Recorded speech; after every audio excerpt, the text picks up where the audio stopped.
이제 오늘 우리가 함께 은혜 받을 하나님의 말씀을 봉독하도록 하겠습니다. 요한복음 13장 13절부터 17절까지의 말씀이 되겠습니다. 다 찾으셨으면 저와 여러분이 한 절씩 나누어 읽도록 하겠습니다. 그리고 17절은 우리가 함께 읽겠습니다. 우리가 함께 읽는 이 말씀은 지금도 살아계신 하나님의 말씀입니다. 제가 13절을 먼저 읽습니다. 너희가 나를 선생이라 또는 주라 하니 너희 말이 옳도다. 내가 그러하다. 내가 주와 또는 선생이 되어 너희 발을 씻었으니 너희도 서로 발을 씻어주는 것이 옳으니라. 내가 너희에게 행한 것 같이 너희도 행하게 하려 하여 본을 보였노라. 내가 진실로 너희에게 이르노니 종이 주인보다 크지 못하고 보냄을 받은 자가 보낸 자보다 크지 못하나니. 함께 읽습니다. 너희가 이것을 알고 행하면 복이 있으리라. 아멘. 5월에는 참 좋은 여러 가지 기념일들이 많이 있습니다. 가정의 달 5월이라고도 이야기를 하고요. 그래서 저희가 5월 첫째 주에는 어린이 주일로 지키고 또 둘째 주에는 어버이 주일로 지키기도 합니다. 그래서 저희가 절기상으로는 그렇게 교회력으로 지키는데 어떤 교단에서는 또 이제 셋째 주를 스승의 주일, 선생님의 주간 이렇게 해서 지키는 교단들도 있습니다. 우리가 이런 여러 가지 축하하고 또 축복하고 기억해야 될 그런 귀한 절기를 맞이하여서 우리가 오늘 우리의 스승이 되시는, 우리 참된 선생님이 되시는 예수님, 우리의 주요, 우리의 선생님이 되시는 그 예수님을 우리가 생각하면서 오늘 본문 말씀을 통해 우리에게 주시는 하나님의 뜻을 깨닫기를 원합니다. 여러분, 영화 2차 대전을 소재로 한 영화, 특별히 이제 독일을 배경으로 하는 영화를 보면은 거기에 누가 보더라도 저 사람은 독일 사람이야, 독일 군인이야 하는 것을 보게 해주는 어떤 트레이드 마크 같은 게 하나가 있습니다. 그거는 독일 군인들의 인사법입니다. 여러분 영화 보시면은 하일 히틀러 그러면서 이렇게 손 쫙 올리는 거 이렇게 보셨죠? 하일 히틀러 이렇게 하는 거 보셨을 것입니다. 여러분이 하일 히틀러라는 말이 혹시 무슨 뜻인지 아십니까? 하일 히틀러? 딴 게 아니고 히틀러 만세라는 뜻입니다. 히틀러 만세. 한 사람이 히틀러 만세 그러면 다른 사람이 또 히틀러 만세 하고 서로 또 인사를 서로 주고받는 것이죠. 그런데 여러분 이게 원래 독일에서 만들어진 게 아니고요. 이 인사를 다른 나라에서 하는 걸 보고 히틀러가 너무 좋아 보여서 가지고 와서 자기가 베낀 거라고 합니다. 원래 이 인사는 어느 나라에서 했냐면은 이탈리아의 무솔리니가 이 인사를 먼저 채용을 하고 있었다고 해요. 그래서 이렇게 아까처럼 팔을 탁 들어 올리면서 비바 일 두체 이렇게 인사를 하면 저쪽에서도 비바 일 두체 이렇게 인사를 했다고 해요. 뜻이 무슨 뜻이냐면 지도자여 영원하라 이런 뜻이랍니다. 그래서 이제 이탈리아 사람들은 서로 보면서 무솔리니를 지칭하는 거죠. 지도자여 영원하라 이렇게 얘기를 했는데 그걸 보고 이제 히틀러가 배워갔다 이렇게 얘기를 합니다. 근데 이 이탈리아 무솔리니가 이런 인사를 하게 된 것은 무솔리니가 창안을 해낸 것이 아니고요. 사실 이런 형태의 경례를 가장 먼저 만들어낸 나라가 있는데 그 나라가 바로 로마 제국입니다. 이 인사가 로마 제국의 인사예요. 근데 여러분 이 로마 제국에서 인사를 할 때 왜 이런 식으로 인사를 했을까요? 손을 이렇게 높이 들면서 이렇게 오른손을 높이 들면서 이렇게 딱 이렇게 했을까요? 이거는 이렇게 경의한다, 경외한다라든가 뭐 경의를 표한다 이런 뜻이 아니고 이 시절이 워낙 암살이 빈번한 시대였기 때문에 자기의 오른손에 아무것도 들지 않았다, 내 손에 아무것도 없다. 이거를 빈 손바닥을 보여주느라고 이렇게 손을 올리면서 인사를 했다라고 하는 거예요. 널 죽이러 온 게 아니고 너랑 같이 이게 널 편안한 평화의 이름으로 왔다. 이제 이런 의미로 이제 빈손을 들어서 이렇게 보여줬다 그래요. 저도 여러분한테 빈손을 보여드립니다. 자, 그런데 이게 형식으로 굳어지면서 로마 제국에서는 로마 제국의 어떤 위엄을 드러내는 일에 또 어떤 격식을 나타내는 일에 이 인사를 정식으로 채용을 해서 군인들이 로마의 군인들이나 로마의 공무원들이 이렇게 공적으로 서로 인사를 나눌 때 이런 식의 인사를 이제 주고받게 되었다라는 것이에요. 자, 이렇게 인사를 하는데 손을 번쩍 들고 아무 말도 안 했을까요? 여기 하일 히틀러도 하고 비바 일 두체 뭐 이런 것도 하고 그랬는데 로마 제국 사람들은 아무 말도 안 했을까요? 로마 제국 사람들도 무슨 말을 했다고 합니다. 경례를 할 때는 그냥 모션만 하면 별 재미가 없습니다. 항상 그 앞에 충성이라든가 뭐 멸균이라든가 뭐 이런 것들이 같이 따라와 줘야 인사의 맛이 나죠. 경례의 맛이 납니다. 로마 사람들도 이렇게 하면서 인사를 했다고 해요. 근데 이 사람들은 어떤 인사를 했는가? 이 인사의 의미를 좀 이해하기 위해서는 우리가 한 단어를 좀 기억을 해야 되는데, 헬라어에 퀴리오스라는 말이 있습니다. 퀴리오스. 이거는 주라는 뜻입니다. 우리로 말하면 주인, 주님 이런 뜻인데요. 이 퀴리오스를 소문자로 쓰면 노예들이 자기 주인을 부를 때 이 소문자 퀴리오스를 써서 자기 주인을 부른 거예요. 주인님 이런 뜻이 되는 거죠. 그런데 만약 이 퀴리오스라는 단어의 첫 글자를 대문자로 쓰게 되면은 이 의미는 완전히 달라집니다. 대문자로 쓰는 거는 로마 제국을 통틀어서 오직 한 사람만 가리킬 때 이 말을 쓰는 거예요. 같은 퀴리오스지만 대문자 퀴리오스는 달라요. 누가 쓰겠습니까? 바로 로마의 가이사, 로마의 황제, 로마의 황제를 가리킬 때 대문자 퀴리오스를 사용을 했던 것입니다. 로마의 가이사가 주인이다 이런 의미가 되는 것이죠. 그래서 이 사람들이 아까 그 로마식 경례를 할 때 뭐라고 경례를 하냐면은 가이사가 주님입니다 하고 인사를 하면 그 인사를 받는 사람은 뭐라고 대답을 해야 되느냐면 맞습니다. 주님은 가이사입니다. 이렇게 인사를 하는 것이 로마 시대의 인사였다라는 것입니다. 그런데 이런 인사를 나누는 이 문화 속에서 어느 날 이상한 부류의 사람들이 생겼습니다. 이 사람들은요, 가이사가 주님이십니다 라고 누가 인사를 하면 그렇습니다, 주님은 가이사입니다 이렇게 대답을 해야 되는데, 가이사가 주님이십니다 그러니까 이 사람들은 다른 대답을 하기 시작합니다. 아닙니다, 나의 주님은 오직 예수 그리스도입니다.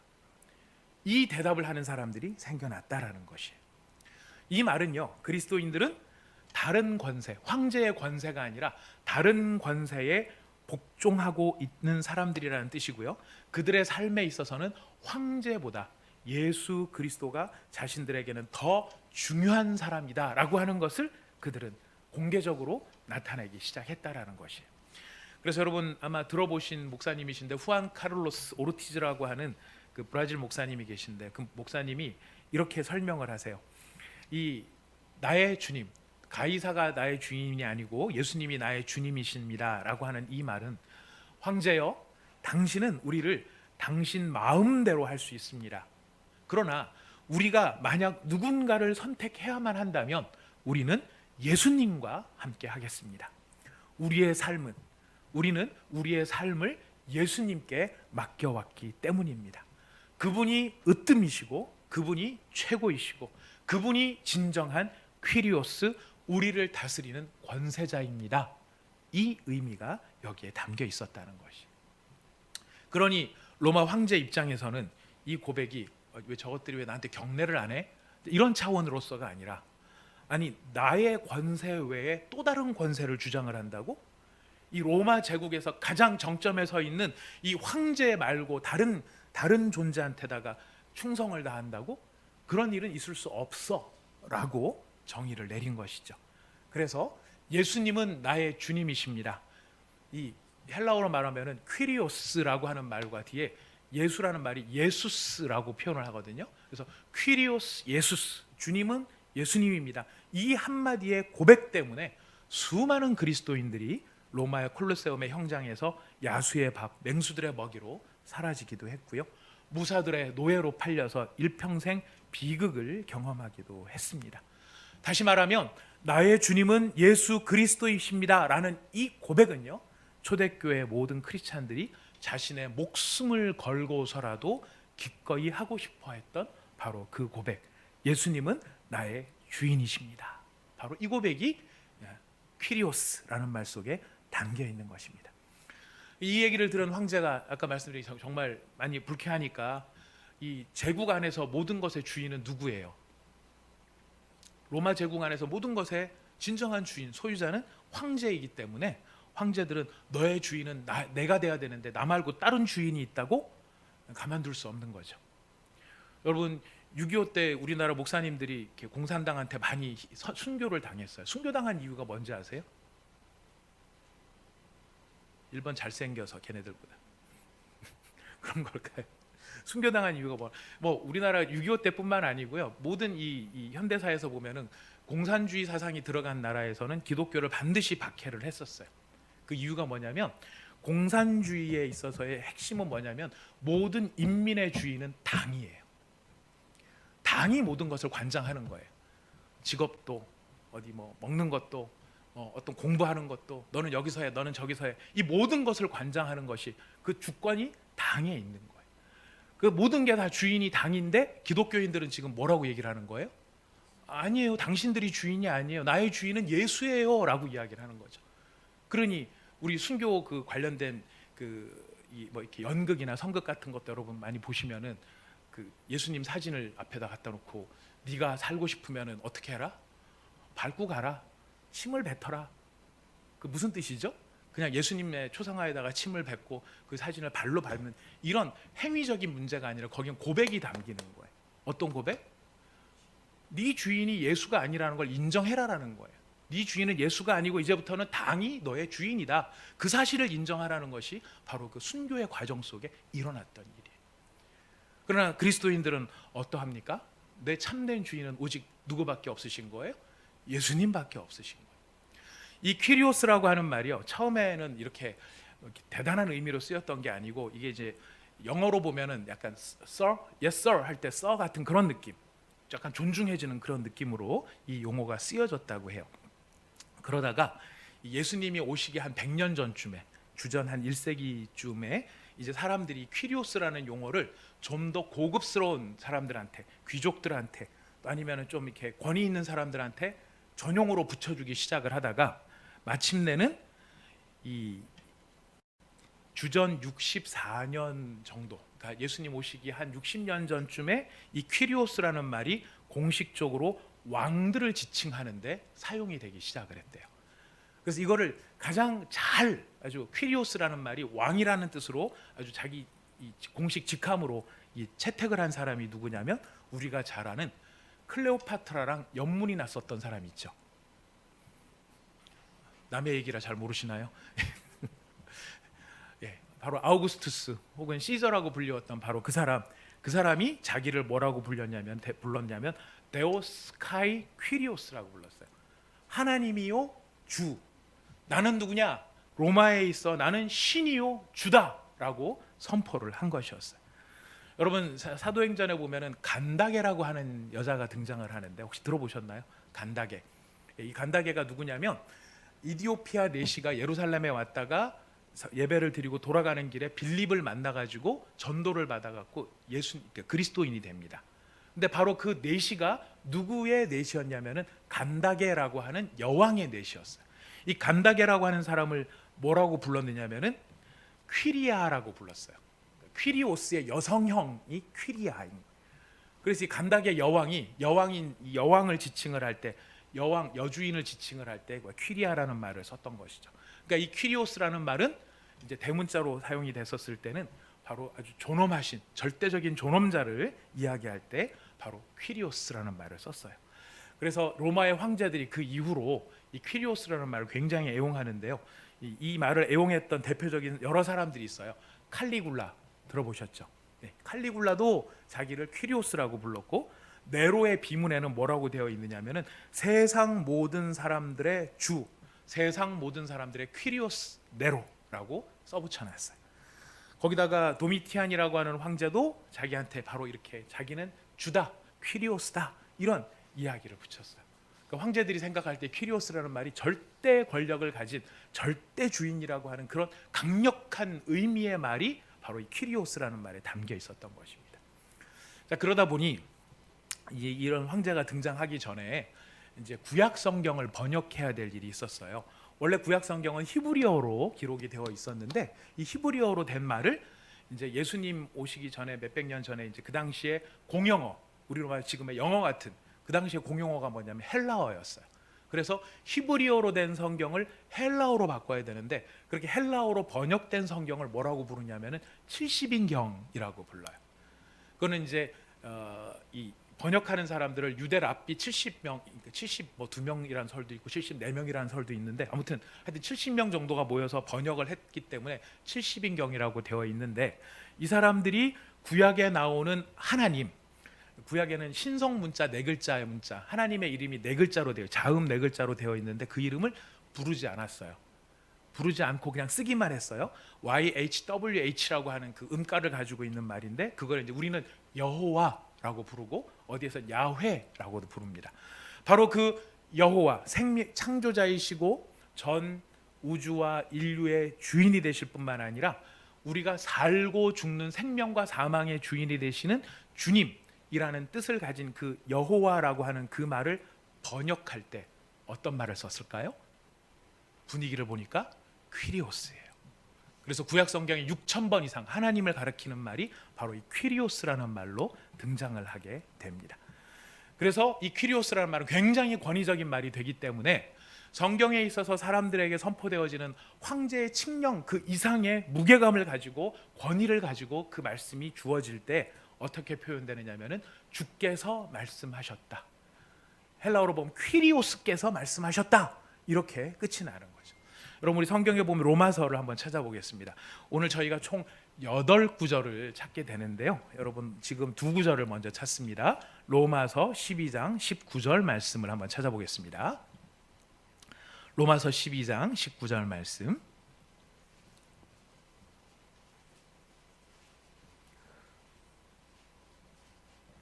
다 찾으셨습니까? 로마서 12장 19절 같이 읽어보겠습니다. 시작.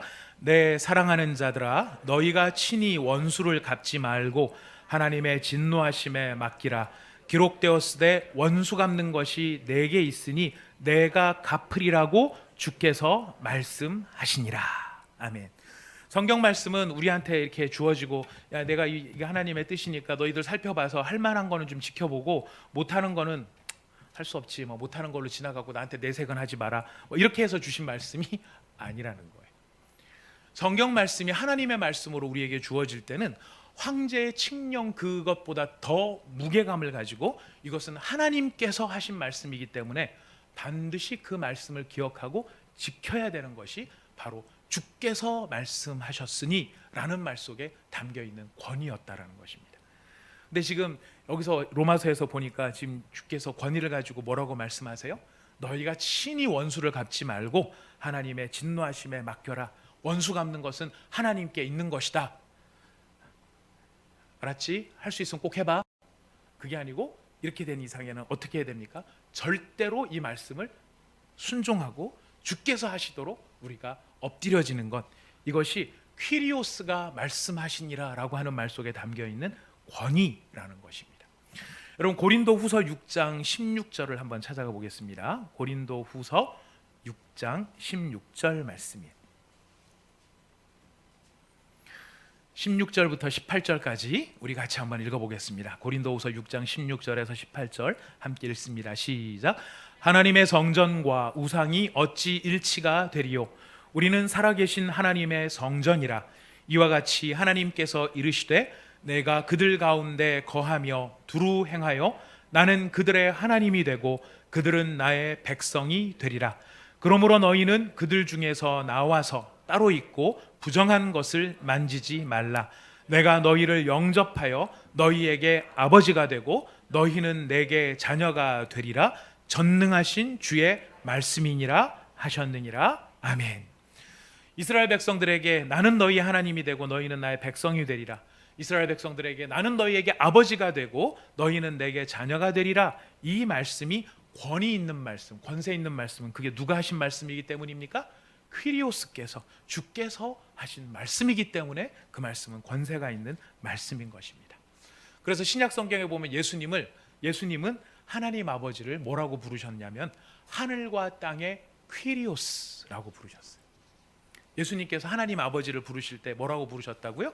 하늘과 땅의 주인, 하늘과 땅의 퀴리오스 되신 분이 바로 하나님 아버지이시다라고 이야기를 했던 것입니다.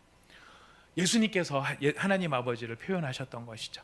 그래서 그 하나님 아버지, 하늘과 땅의 퀴리오스 되신 분은 어떤 위엄과 권능을 가지셨는가? 여러분 우리가 세 번째, 네 번째 구절을 찾습니다. 디모데전서 6장 15절 말씀입니다. 디모데전서 6장 15절 16절 말씀입니다. 디모데전서 6장 15절 16절 말씀 우리 같이 함께 읽습니다. 시작. 기약이 이르면 하나님의 그의 나타나심을 보이시리니 하나님은 복되고 유일하신 주권자이시며 만왕의 왕이시며 만주의 주시오 오직 그에게만 죽지 아니함이 있고 가까이 가지 못할 빛에 거하시고 어떤 사람도 보지 못하였고 또 볼 수 없는 이시니 그에게 존귀와 영원한 권능을 돌릴지어다. 아멘. 하나님은 복되시고 유일하신 주권자이시며 만왕의 왕이시고 만주의 주십니다. 바로 이 주라고 하는 고백이 퀴리오스라고 하는 말입니다. 그 다음에 우리 사도행전 17장을 한번 가보겠습니다. 사도행전 17장 24절 25절 말씀이십니다. 사도행전 17장 24절 25절 말씀입니다. 함께 읽겠습니다. 시작. 우주와 그 가운데 있는 만물을 지으신 하나님께서는 천지의 주제이시니 손으로 지은 전에 계시지 아니하시고 또 무엇이 부족한 것처럼 사람의 손으로 섬김을 받으시는 것이 아니니 이는 만민에게 생명과 호흡과 만물을 친히 주시는 이심이라. 아멘. 우주와 그 가운데 있는 만물을 지으신 하나님은 천지의 퀴리오스가 되신다. 이것이 성경의 선언인 것입니다. 그가 만물의 퀴리오스가 되기 때문에 무슨 사람의 손으로 지은 그런 전에 모셔야 될 그런 분이 아니시고 뭐가 부족한 것처럼 사람들이 이것 도와드리고 저것 도와드리고 이래야만 되는 우상을 섬기듯이 그렇게 섬겨야 될 분이 아니라는 것이 천주의 키리오스가 되시는 그분은 그분 스스로가 주권자이시고 만물을 통치하시는 절대적인 권위자, 권세자 되신다라고 하는 것이 바로 어디에 담겨 있는 말입니까? 퀴리오스라는 말, 주라고 하는 말에 담겨 있는 뜻입니다. 바로 이렇게 하나님 아버지를 주라고 부르셨는데요. 놀랍게도 신약 성경에 오면은 하나님 아버지께서는 이 누구를 퀴리오스로 만드시냐면은 예수님을, 하나님의 아들이신 예수님을 퀴리오스라고 부르게 하십니다. 여러분 아마 기억하실 것입니다. 이 성경을 저희가 일일이 다 요거는 찾지 않을 거고요. 인자는 안식일의 주인이다, 이런 말씀 성경 아마 기억나실 거예요. 바로 그 안식일의 주인이라는 말, 우리로 말하면 주일의 주인이라는 뜻이죠. 안식일의 주인이라는, 안식일의 퀴리오스가 누구냐면 바로 예수님이 안식일의 퀴리오스다라고 주장을 하시는 것입니다. 선언을 하시는 것입니다. 그렇기 때문에 이제 하나님께서 예수님을 그의 오른손으로 높이 드셔서 하나님 아버지께서 받으셨던 퀴리오스라고 하는 그 호칭과 지위를 아들 되시는 예수님께서 받으시도록 선언을 하셨기에 이제 우리는 신약의 공동체로서 예수님을 누구라고 부릅니까? 주님이라고 부르는 것이죠. 예수님을 주님이라고 부를 때 그 주는 바로 퀴리오스라고 하는 의미를 담아 부르는 것입니다. 하나님께서 모든 이름 위에 뛰어난 이름을 예수님에게 주셨죠. 그래서 그 예수님께서 모든 인간을 다스리시고 모든 왕의 왕을 다스리시고 역사의 주관자와 주권자가 되시는 것입니다. 우리 성경을 찾아봅니다. 로마서 10장 9절입니다. 우리 다섯 번째 성구입니다. 로마서 10장 9절 말씀입니다. 로마서 10장 9절 말씀 같이 읽겠습니다. 로마서 10장 9절 시작. 내가 만일 내 입으로 예수를 주로 시인하며 또 하나님께서 그를 죽은 자 가운데서 살리신 것을 내 마음에 믿으면 구원을 얻으리라. 우리가 구원을 얻게 되는 것, 우리가 하나님의 백성으로 구별된 사람이 되는 것, 그런데 지금의 시간만이 아니라 영원한 시간 가운데 영원에 속한 복을 받게 되어지는 바로 그 복의 근거가 무엇이냐면 우리의 입으로 예수를 누구라고 시인할 때, 예수를 주라고 시인할 때, 그때 주가 어떤 뜻입니까? 예수님은 나의 퀴리오스입니다. 나의 주님이십니다. 이 고백이 있을 때 우리가 비로소 그리스도의 사람이요 바로 하늘에 속한 사람이 되는 증거라는 것입니다. 우리가 그리스도인이 된다라는 것은 이 종교라는 다른 세상 문화 가운데서 봤을 때 종교라는 틀 속에서 이 사람들은 교회라고 불리워지는 혹은 예배당이라고 불리워지는 장소를 찾아가서 그 사람들이 일주일에 한 번씩 무슨 노래를 부르고 기도하는 모습을 가지고 있고, 그들은 그들의 돈의 일부를 떼어서 헌금을 하고 이렇게 하는 모습, 봉사도 하고, 이렇기 때문에 저 사람은 기독교야 이렇게 부르는 것이 아니라는 것이죠. 기독교인의 기독교인이 되는 정체성의 근본은 어디에 있습니까? 예수님을 주님이라고 부르는데 기독교인의 정체성입니다. 왜 우리가 그리스도인인가? 어디를 가서 종교란 쓸 때 기독교 이렇게 쓰는 이유가 어디에 있는가? 그것은 나는 내 삶의 주인을 누구로 인정하기 때문이에요?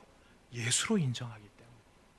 예수님을 입으로 내 삶의 주인으로 시인하기 때문에 우리는 구원받은 자라는 증거를 얻게 되는 것이죠. 여러분, 빌립보서 2장 9절부터 11절을 찾아봅시다. 빌립보서 2장 9절부터 11절입니다. 빌립보서 2장 9절에서부터 11절 말씀까지입니다. 같이 읽어보겠습니다. 시작.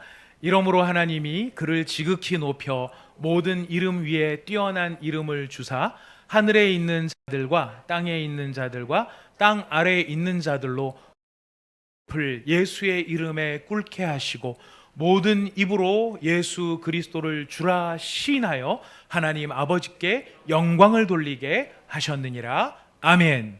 하나님께서 예수님을 지극히 높여서 모든 이름들보다 가장 뛰어난 이름을 주셨는데, 그 모든 이름 위에 뛰어난 이름을 가지셨기 때문에 예수님께서 받으시는 호칭이 무엇입니까? 주라는 호칭인 것이. 퀴리오스. 예수는 퀴리오스이시다. 바로 예수님께서 그런 주인이 되시고 통치자가 되시기 때문에요, 예수님께서 교회에 대한 모든 권한과 권위, 이 세상에 대한 모든 권세를 가지게 되십니다. 그래서 저희가 찾아보진 않지만 구약 성경에, 신약 성경에 이런 구절들이 다 올라오게 돼요. 어떤 것이냐면, 교회를 책임지시고 교회를 성장하게 하시는 분이 누구시죠? 주인이 되신 예수님이세요. 우리가 열심히 노력해서 교회를 성장을 시키려고 애를 씁니다. 여러분, 교회는 성장하는 것이 필요하고 교회가 잘 자라날 수 있도록 해야 돼요. 근데 교회의 성장이 숫자가 늘어나는 것이 교회의 성장이라고 한다면 그것은 우리가 많은 부분을 오해하는 거예요. 숫자적인 성장이 따라와야 되는 것이지만은요, 더 중요한 건 무엇입니까? 그 모인 사람들의 입에서 진심을 담은 예수는 나의 주님이십니다라는 고백이 있는 공동체, 그 공동체가 진짜 살아있는 공동체고 건강한 공동체라는 거예요. 여러분들 예수님을 향해 기도하거나 여러분께서 고백하실 때 예수님은 주인이십니다, 예수는 나의 주, 주여 주여 주님 이렇게 부를 때 어떤 의미를 담아서, 어떤 고백을 담아서 예수님을 주라고 부르십니까? 그게 만약에 여기는 교회 오면 예수님을 주라고 불러야 되는데 주 예수, 그래서 성이 주신 줄도 알아요. 어떤 사람은 예수님이 예수가 이름이고 성이 주, 한국 사람이었어? 뭐 이런 사람들도, 아니면 영어로 주 그래갖고 유대인 주 예수라는 뜻이야? 뭐 이런 사람들 좀 아는 분들이죠. 자, 그러나 그런 뜻입니까? 우리가 주 예수님 나의 주이십니다라고 고백할 때는요, 어마어마한 각오와 결단과 내용이 거기에 담겨 있는 것이. 이 교회의 주인이 되시고 교회를 부흥하게, 우리가 부흥이라는 말 쓰잖아요. 성장과 부흥은 다른 것입니다. 우리가 교회가 부흥했어 그러면 교회가 많이 영적으로 막 이렇게 숫자적으로 늘어나고 막 건물도 크게 짓고 하는 걸 부흥이라고 생각하는데, 그런 부흥은 부흥이 아니에요. 기독교 역사 가운데서 진정한 부흥의 역사들이 시대마다 아주 귀하게 나타난 때가 있었어요. 근데 그 부흥의 참된 모습은 뭐로 나타났느냐면, 내 삶의 주인이 납니다라고 생각해서 내 만족과 내 유익과 내 성공을 위해서 달리던 사람들이요, 하나님 앞에 엎드려져서 통회하고 눈물을 흘리고 회개하면서 돌아와요. 근데 그 눈물이 무슨 눈물인지 아세요? 내 삶의 주인이 난 줄 알았는데 깨닫고 보니까, 성령님이 나에게 깨닫게 해주시고 보니까 내 삶의 주인이 내가 아니라 예수님이라는 사실을 알았습니다. 예수님이라는 사실을 알고 보니 내가 이제까지 내가 내 삶의 주인인 행세하면서 내 마음대로, 내가 하고 싶은 대로, 내가 하고 싶으면 다 정상이라고 생각하며 살았던 그것이 얼마나 오만하고 잘못된 것인가, 제가 그거를 진짜로 느끼게 됐습니다. 저는 죄인입니다. 그래서 예수님의 주인 되심을 인정하고 그 예수님의 주인 되심 앞에 돌아오게 되는 역사가 부흥의 역사였던 거예요. 그 부흥의 역사가 일어났을 때 사람들은 진짜로 예수님을 주인으로 모시고, 퀴리오스 되시는 주님, 절대 주권을 가지시고 모든 것을 통치하시는 주님 앞에 자신을 맡기고 순종하는 기적의 역사들이 일어났던 것이었습니다. 바로 이런 예수님의 주인 되심이 내게 임했을 때, 내가 내게 속한 자가 아니라 예수께 속한 자라는 것을 깨닫게 되었을 때에, 그렇기 때문에 성경이 우리한테 이야기하는 것은 무엇이냐면, 너희들의 몸을 음란의 도구, 사탄의 도구로 사용해서 안 된다라고 선언하고 계시는 것입니다. 왜? 너희의 몸의 주인은 누구이니까? 너희의 삶의 퀴리오스는 누구이니까? 예수님이 우리의 퀴리오스라면 너희들이 그런 데 가는 것이 말이 되겠느냐? 그런 행동을 하는 것이 말이 되겠느냐? 너희의 시간을 낭비하고 삶을 낭비하고 음란과 더러움과 너희 몸을 술 취함에 방탕함에 너희들을 버려두는 것이, 그것이 옳은 일이겠느냐? 왜? 그게 왜 옳은 일이 안 되죠? 우리의 주인은 내가 아니라 예수시기 때문에. 예수님께서는 우리의 몸의 주인만 되시는 것이 아니라 그분은 주인이시기 때문에, 퀴리오스이시기 때문에 우리에게 평강을 주십니다. 성경에 보면 예수님이 평강의 주이시다, 또 자비의 주로 나타나십니다. 그리고 심지어는 우리에게 총명을 주시는 분이 예수 그리스도이십니다. 퀴리오스, 참된 주인이신 예수 그리스도를 믿는 믿음에 우리가 바로 사로잡히게 되면은요, 그것으로만 끝나는 게 아니라 이 영향력은 어디에까지 미치느냐면은, 예수님이 내 삶의 주인이기 때문에 내 삶에서 섬겨야 될 모든 사람들을 누구를 섬기듯이 할 수 있게 되는지 아십니까? 예수를 섬기듯이 할 수 있게 되는 것이죠. 그래서 바울은 그의 초대교회 골로새 교회를 향해서 뭐라고 하느냐면은, 종들아 너희 상전을 섬길 때에 누구를 섬기듯이 하라고요? 예수를 섬기듯이 하라. 우리가 예수님이 내 삶의 참된 주인이라는 사실을 깨달으면은요, 우리 가정에 섬겨야 될 아내나 남편이나 가족들이나 내 직장에서 섬겨야 될 모든 분들마저도 우리는 새롭게 볼 수 있는 그런 은혜의 역사를 경험하게 된다라는 것입니다. 근데 바로 이런 예수님이 우리의 참된 퀴리오스가 된다는 것을 누가 깨닫게 해주시는가? 여러분, 성령이 하시는 가장 중요한 일이 바로 이 일이에요. 성령이 우리 가운데 오셔서 하시는 일이 어떤 일인가? 우리 고린도전서 12장 3절, 일곱 번째 말씀입니다. 우리 일곱 번째, 여덟 번째 말씀 이제 다 왔습니다. 고린도전서 12장 말씀이에요. 12장 말씀, 12장 3절 말씀입니다. 12장 3절 말씀 같이 읽겠습니다. 시작. 그러므로 내가 너희에게 알리노니 하나님의 영으로 말하는 자는 누구든지 예수를 저주할 자라 하지 아니하고, 또 성령으로 아니하고는 누구든지 예수를 주시라 할 수 없느니라. 성령님이 우리 가운데 오시면 그 성령님께서 우리 가운데 하시는 가장 중요한 일이 무엇인가? 바로 예수님을 퀴리오스라고 고백하게끔 만든다라는 거예요. 근데 이 말은요, 굉장히 중요한 뜻을 담고 있어요. 우리가 교회 오면은 이제 교회에서는 이렇게 말을 해야 돼. 예수님은 주님이셔. 그래갖고 따라 해보러 배우게 합니다. 그래서 관용구처럼 막 배웁니다. 예수는 주. 여러분 따라해 보십시오. 예수는 주. 이렇게 해서 부르는 부름이 진짜겠느냐라는 거예요. 아니라는 겁니다.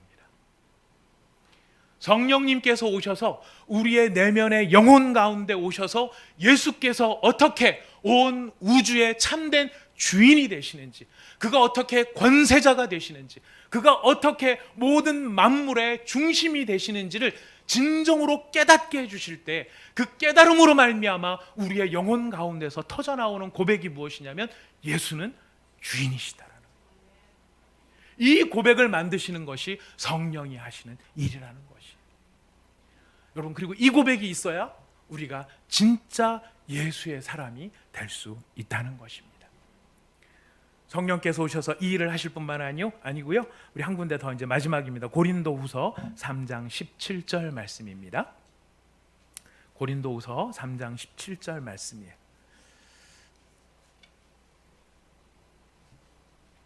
고린도후서 3장 17절 말씀, 18절 말씀, 두 절 말씀을 같이 읽겠습니다. 시작. 주는 영이시니 주의 영이 계신 곳에는 자유가 있느니라. 우리가 다 수건을 벗은 얼굴로 거울을 보는 것 같이 주의 영광을 보매 그와 같은 형상으로 변화하여 영광에서 영광에 이르니 곧 주의 영으로 말미암음이니라. 아멘. 예수가 모든 삶의 모든 것의 주인이요, 시저가 주인이 아니고 황제가 주인이 아니고 가이사가 주인이 아니고 예수만이 참된 퀴리오스라고 하는 것을 깨닫게 하여 주시는 성령이 우리의 마음 안에서 그 깨달음을 주시면은요, 어떤 현상들이 나타나느냐면 주의 영이 계신 곳에 뭐가 있다고요? 자유가 있게 된다라는 것이. 주의 영이 계신 곳에 참된 자유가 있게 된다라는 것이. 이게 무슨 말일까요? 주의 영이 계신 곳에 참된 자유가 있게 된다는 말이 무슨 뜻일까요? 제가 지난주에 많은 목사님들을 좀 배웠습니다. 보통 때도 뭐 목사님들 교제를 나누고 하긴 하지만은 이상하게 지난주에는 참 여러 목사님들을 만나서 이런저런 교제를 나누었습니다. 그런 교제를 나누면서 우리가 이 시대에 참 이런 현상들을 바라보면서 이 앞으로 우리가 목회자로 교회를 섬기는데 어떤 마음가짐을 가져야 되고 또 앞으로 장차 교회가 어떻게 될까, 사실 이런 고민들을 좀 많이 나누게 됐었어요. 우리 교회만 하더라도 지난주 같은 경우에는 보통 때 출석하던 우리가 이 코로나 바이러스 이전에 출석하던 숫자의 한 80% 선까지는 좀 성도님들이 다시 오셔서 예배를 드리기 시작을 하셨거든요. 그런데 어떤 교회는 보면 아직도 40%, 50%도 안 되는 교회들도 많이 있어요. 조금씩 교회가 이제 회복이 되는 것이, 예배가 회복이 되는 것이 얼마나 다행스러운 일인가 싶은데, 또 지난주에 또 우리가 생각하지 못했던 데서 뻥 터져버리니까 당장에 그럼 이번 주일은 예배가 어떻게 될 것인가, 이런 이야기들을 나누지 않을 수가 없었어요. 또 영상으로 드리는 예배로 돌아가야 할 것인가. 영상으로 드리는 예배 아마 여러분 댁에서도 많이 드려보셨지만 영상으로 예배 드릴 때 잘 집중이 되시던가요? 참 어려워요. 쉽지 않아요.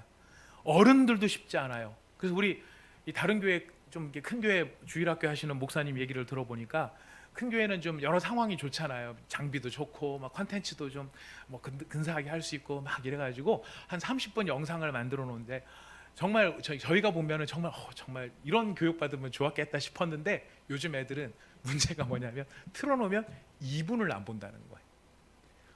2달, 3달을 지나가니까 이제 딱 틀어놓으면 부모님이 옆에서 지키고 앉아서 부모님 무서워서 보는 애들은 있어도 부모님이 안 보면은 다 금방 자리에서 일어나서 지하일하고 막 돌아다닌다는 거예요. 우리 교회 이 이야기를 듣고 와서 저희 교회 이제 두 분 목사님하고 또 이제 어제 전사님하고 같이 이야기를 나누면서 우리 교회는 형편이 어떤가 얘기를 들었더니 또 똑같은 말씀을 하시는 거예요. 영상 하나 30분짜리를 만들려면 보통 3일 정도 시간이 소요가 된다라는 거예요. 설교 준비하고 영상 뜨고 편집하고 이래서 30분을 딱 만들어 놓으면 조회수 2, 조회수 4. 그래서 이걸 만들어야 되나 말아야 되나 막 이런, 너무 에너지는 많이 들어가는데 보지는 않고.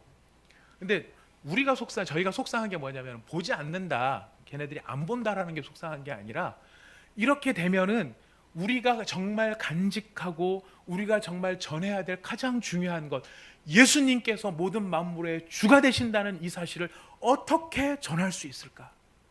이 사실이 어떻게 전달될 수 있을까? 우리가 이 사실 앞에 너무 무기력함을 느끼는 거예요. 그래서 우리가 막 마음에 이 좀 불안감이 있고, 막 저도 저를 보니까 막 바람에 나는 겨 같은 거예요. 막 이게 또 뭐 터졌대. 더더군다나 여러분들 아시다시피 무슨 찐방인가 뭔가 하는 그 이상한 찜쪄 먹는 그 무슨 방인가 하는 거기가 저쪽 블록에 있는 거라면서요.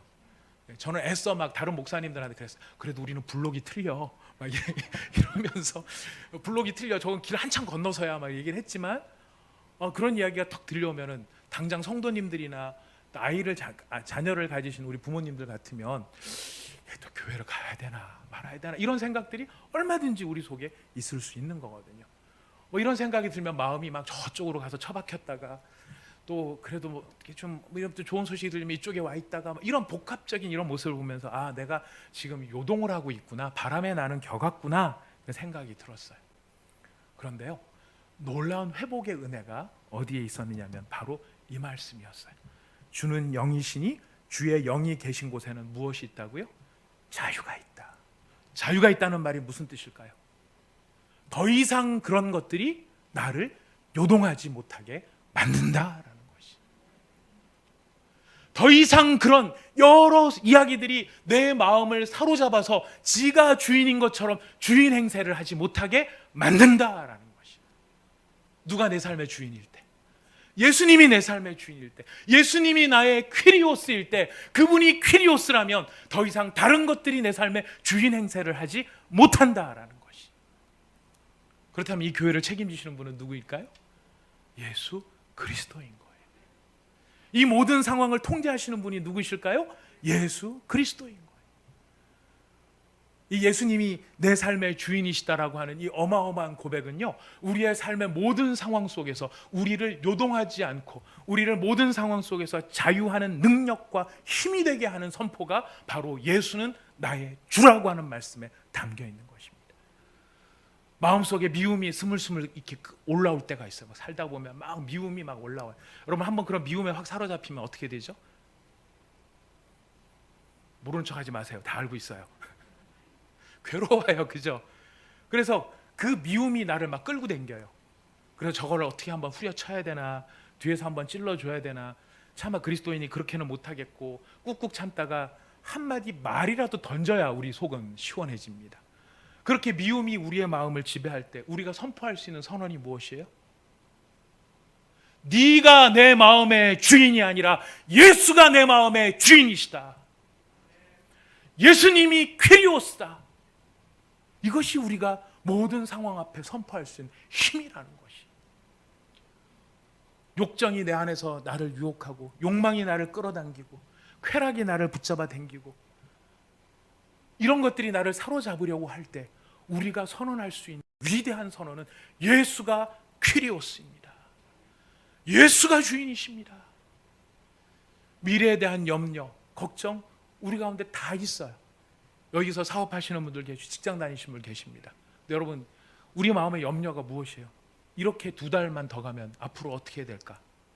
이런 식으로 석 달만 더 가면 어떻게 될까? 우리 마음에 온통 두렵지 않은 사람이 없어요. 걱정 안 되는 사람이 없어요. 다 염려스러워요. 그 염려가 우리의 마음을 자꾸 요동질을 하게 해요. 내가 믿는 믿음이 무엇인가? 하나님이 살아계신가? 어떻게 해서 뭐를 갖다가 내가 투자를 하고 뭐를 갖다가 붙잡아야 그나마 이걸 좀 살 수 있을까? 이런 마음이 미래에 대한 불안이 우리를 요동하게 만들어요. 그러나 그때 그 요동함 속에 우리가 할 수 있는 위대한 선언이 무엇입니까? 나의 주님은 예수시다. 예수는 나의 주님이시다.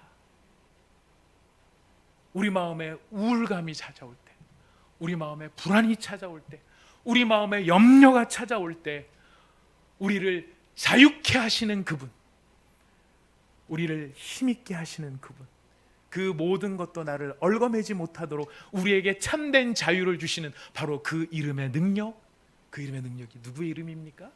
예수의 이름. 예수의 이름이요, 예수의 이름의 권세에 있는 예수는 주님이십니다. 바로 이 선언이 우리의 힘이라는 것입니다. 이렇게 우리를 자유케 하시는 분이 누구세요? 성령님이신 거예요. 그래서 성령이 아니고서는 예수를 주라고 할 수 없고 예수를 진정으로 내 삶의 주라고 고백할 수 있는 그 사람의 영혼은 무엇을 누린다고요? 자유를 누린다는 것입니다. 사랑하는 온사랑의 교회 성도 여러분, 믿음의 동역자 여러분, 이 다음에 천국 가서 영원히 만날 하나님의 형제 자매 여러분, 우리의 마음 안에 이 고백이 우리의 심령에서부터 올라오는 진실한 살아있는 신앙의 고백이 되기를 진심으로 축복합니다.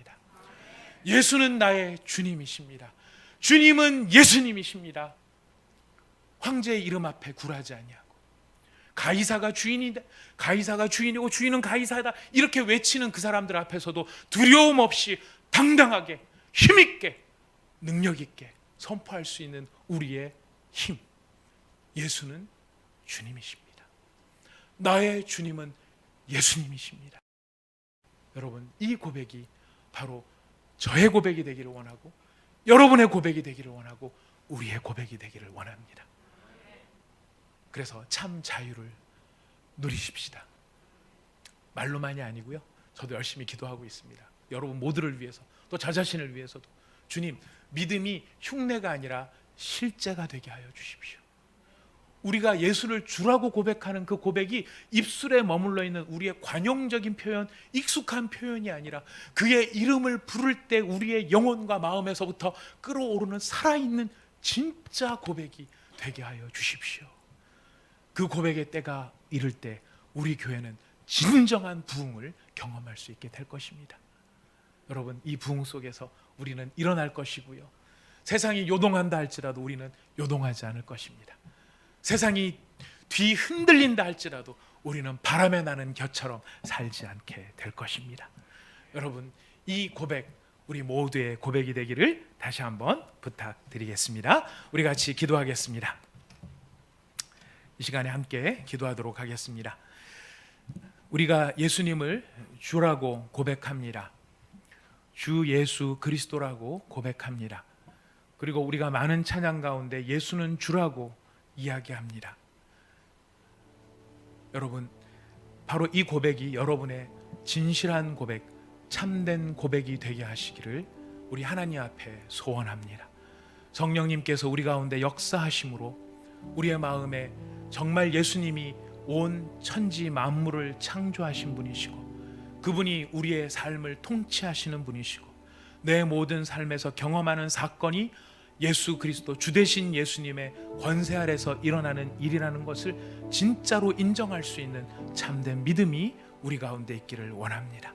그래서 우리 안에 예수님이 주시는 이 자유함, 그 어떤 것도 우리를 지배하지 못하고 우리의 주님이 예수님이기 때문에 그 어떤 것도 내 마음을 휘어잡지 못하는 참된 자유의 권세가 있는 사람들, 주님, 이런 믿음이 저에게 있기를 원합니다. 우리 가정에 있기를 원합니다. 우리 교회에 있기를 원합니다. 주여, 우리에게 믿음을 더하여 주옵소서. 우리 같이 하나님 앞에 간구하도록 하겠습니다. 하나님 아버지, 감사합니다.